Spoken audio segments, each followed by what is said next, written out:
Hello guys welcome back my blog. अनि guys कस्तो हुनुहुन्छ? सन्चै हुनुहुन्छ होला नि। अनि गाइज अहिले साँझको समय हुँदैछ, साँझको 4 बजिरहेको छ। अहिले यो हेर्न सक्नुहुन्छ यो दृश्य, यो साँझको टाइम सनसेट हुँदै गइरहेछ। अहिले टाइम चाहिँ सनसेट हुनु। अनि म अहिले आएको छु यहाँ घरको छेउमा रहेको यता गाछीतिर यो हेर्न सक्नुहुन्छ यो दृश्यहरू।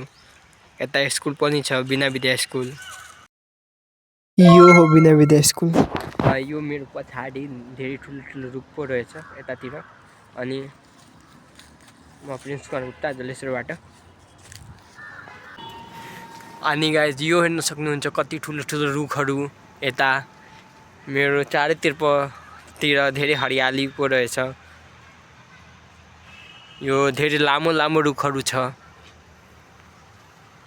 अनि म छु यतातिर गाछीतिर। अनि म अहिले हिँडिरहेको छु।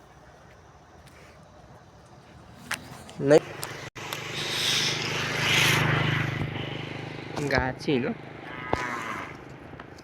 हेलो। अनि यो गाछी एरिया मैले साँझतिर आएको छु घुम्नको लागि। यता धेरै बाइकहरू चलिरहेछ। ट्र्याक्टर यतातिर बाइक र अनि यता म। अनि यता बच्चाहरू ब्याडमिन्टन खेलिरहेछ। यहाँ भाइ बहिनीहरू ब्याडमिन्टन खेल्छ। बुवा डिसाइड गर्छ के फर्स्ट हो यो कति डिसाइड गर्छ? ए टिट गेल ल। हाँ बैडमिंटन खेल।